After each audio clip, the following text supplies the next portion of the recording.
আমরা চেঞ্জ করব, তাইলে আমরা এক্সটেনশন চেঞ্জ করতে হলে তার আইপি দরকার হবে। তার আইপি দরকার হলে তাহলে আমরা সেটটাকে আমরা সরাসরি পিও সুইচের সাথে ইন্টারনেট দিয়ে লাগাবো টেলিফোন সেটটাকে। লাগানোর পরে আমরা এখানে যাব, ঠিক আছে, এখানে যে স্টেটাসে যাব, স্টেটাসে যে আমরা নেটওয়ার্ক স্টেটাসে যাব, নেটওয়ার্ক স্টেটাসে যে ইথারনেটে যাব, ইথারনেটে যাওয়ার পরে এই আইপিটা আসবে। তখন এই আইপিটা আমরা কম্পিউটারে দিব।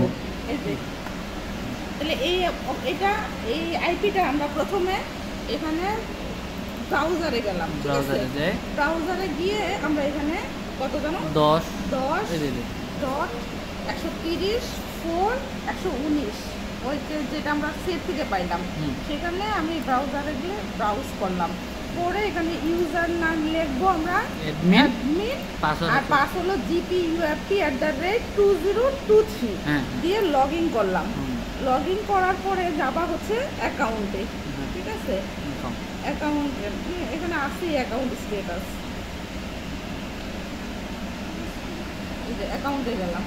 অ্যাকাউন্টে যাওয়ার পরে এখন আমরা হচ্ছে এই যে 205টাকে আমি ধরো 512 করব, ধরো 512 এক্সটেনশন চেঞ্জ করব, 512 চেঞ্জ করব, 512 লিখলাম। আর ওইখান থেকে আমরা যেই অ্যাড্রেসটা পাইলাম, মানে যে টেলিফোন সেটের যে অ্যাড্রেসটা পাইলাম আইপিটা, সেটা বসাবো।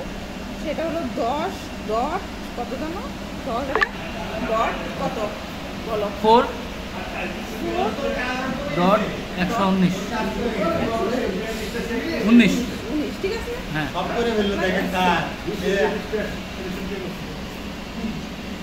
হয়েছে কিনা সেটা